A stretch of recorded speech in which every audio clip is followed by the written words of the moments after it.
This is the first of 100 wells we're gonna build in this video. Oh, water!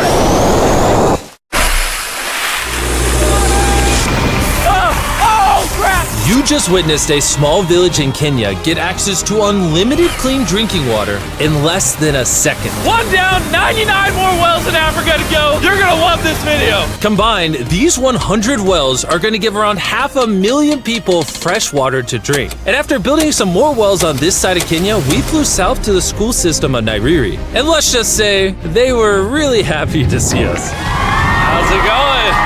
Was not expecting this. Thank you for the welcome. I'm not even sure how to react. I appreciate it, everybody. This village threw a welcome ceremony upon our arrival, and Nolan got really into it. Nolan's the most awkward person I've ever met, and that's a lot coming from me. And after being shown around the school, Here comes our guest. How's it going? Oh, you having a good day? It's nice meeting you. one of the teachers showed me where the students currently get their water, which is from this river. That's extremely unsafe to drink. This is where your students used to get water from? Yes. This is crazy. Yeah. You know, students complaining of diarrhea, infections like typhoid, because this is the water we've been using. So we try to treat, but you see, look at it, you know, but at the end of the day, life has to move on. You have to get some water anyway. This situation is obviously extremely sad. These children's lives are being limited and sometimes cut short from being forced to drink unsafe water. But at least for this village, we're gonna put an end to it right now. I don't think this John's gonna fit. I'm a big head. Let's see if we can find some water. Whoa, whoa.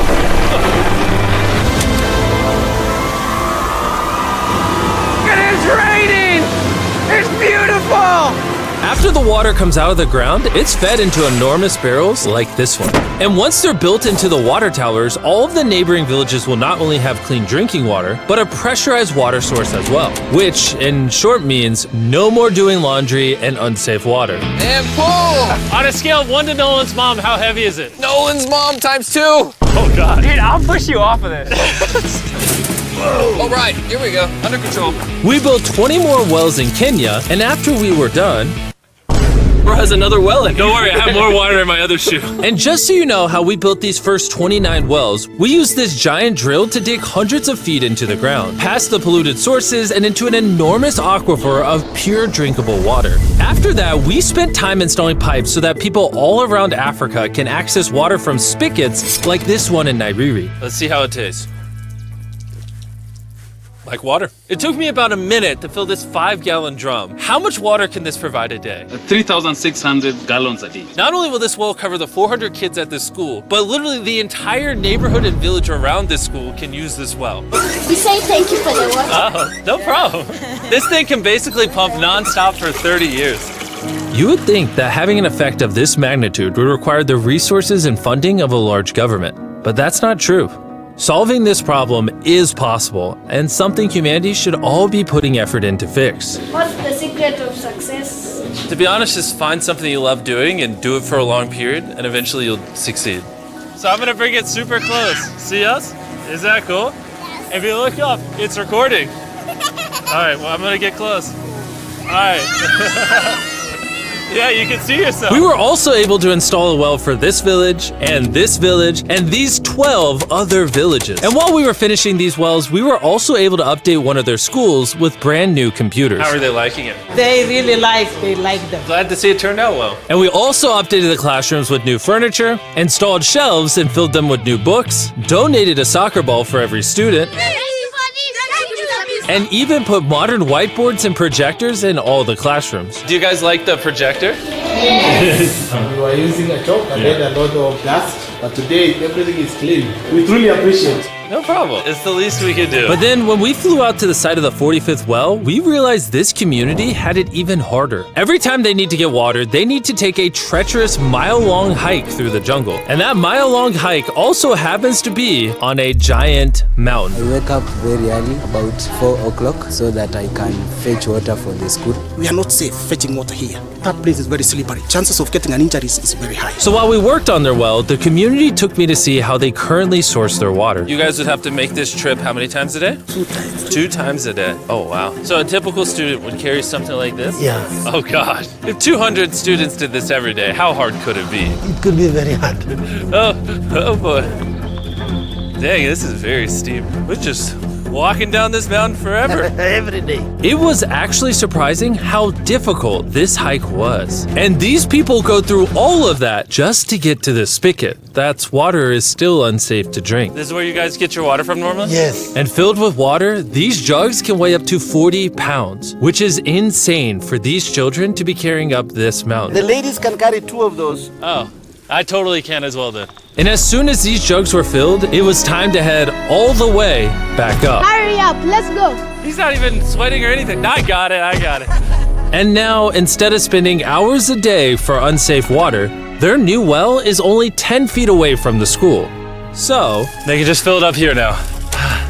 I'm too tired. and so we were on our way to the next village where we built our 46th well, but we ran into a little problem. We found out that this village is divided in half by this huge, dangerous river. It may not look like much now, but when the rainy season comes, the water comes up this high and literally swallows this bridge. And why this bridge is such a big deal is the village is over there, the hospital and schools are over there, so they're crossing this bridge multiple times a day. Despite how dangerous this bridge is, it's their only option. This river, when it is swollen, it can sweep away people, students, or even animals. In the recent past, we have lost about 3 people trying to cross this river. This loss of life is insane and absolutely unacceptable. The moment we heard about this, we knew we had to help. So while we started work on a new bridge that would let them reach their well, we then traveled over 2,000 miles from Kenya to the country of Zimbabwe. We've been in Africa for over a week, and we still have a lot more wells to do. You kind of smell. I know, it's weird. I showered this morning. Wow. Yeah. If you let me finish, I can put my arms down. Can I count on you two to finish these wells with me? Yes. First on the agenda was to check out a local hospital that was in dire need of clean water. Upon entering, we learned how big of an impact this clinic had on the village. How many kids do you guys give birth to a year here? In a month, about 50. Do 600 births a year? Wow. But unfortunately, the pregnant mothers at this clinic have to walk over a mile just to get water, and then carry these heavy buckets all the way back. However, the good news is we paid for the construction of a new modern well for them. All that needed to be done now was to turn it on. All right, Nolan, are you ready? I'm ready. Over. Let me get a dramatic zoom in. Nolan, I pressed the button. Is it working? It's flowing. Oh. Do we want to go check it out? Yes. Let's do it. I love how people are immediately just getting water right now. This is easily the coolest thing ever. Nolan here is a professional dancer. He will join. How do I always end up dancing? What is he doing? Oh gosh. All right, I won't make you watch this anymore. Besides ensuring access to clean water, a lot of the students at this village lack transportation. So we decided to give all of them new bicycles. I know it looks like a lot of kids, but we bought a lot of bikes. Full disclosure, I don't know how to ride a bike. Jimmy only knows how to give away bikes. Never learned how to ride one. Let's break in all the new bicycles. 3, 2, 1, go! Oh, everyone's passing me. Be careful, I don't know how to ride a bike. I don't want to hit anyone. You want to ride it? All right, go for it, little man. Okay. And after giving away the bikes, we continue building wells until we reach Well number 69. This solar-powered well is specially designed to aid the farmers in this village by providing more than enough water for all of their crops and livestock, even during the dry season without any electricity. Each panel is 200 watts. Then it's attached to a pump. That pump can pump 5,000 liters every hour. Basically, it's unlimited amount of water for this entire village. That's incredible. And after we left Zimbabwe, we wanted to continue to give water to communities all across Africa. So we built more wells in Uganda, Somalia, and Cameroon. If you want to see more of what we did in Cameroon, there's a whole video about that coming soon on the Philanthropy channel. Spending time in these villages really made me reflect on the importance of building wells, how it brings water to farms to feed the hungry, how it provides clean conditions for hospitals, and most importantly, how it helps the children of this next generation live long, healthy lives and build the future for all of these communities. We await a new dawn of clean drinking water. Water is life. And with some help from the locals, we finally finished a new bridge that this community can use for the next 100 years. Lives has been saved. Families will come together. The worries will be gone. The 100 wells we built in this video will change a lot of lives, but not enough. Which is why before you go, I want to urge you all to go to beastphilanthropy.org/wells or click the link in the description and donate money if possible. We're literally not profiting a dime off this video. 100% of the money we raise is going to go towards building more wells like you saw in this video all around the globe. I know it's weird that a YouTuber has to do all this stuff, but someone's got to do it. And if no one else is, we're going to do it. As you can tell, it really does change the lives of the communities where we build them. And finally, well 100. Oh my God, I'm so sorry.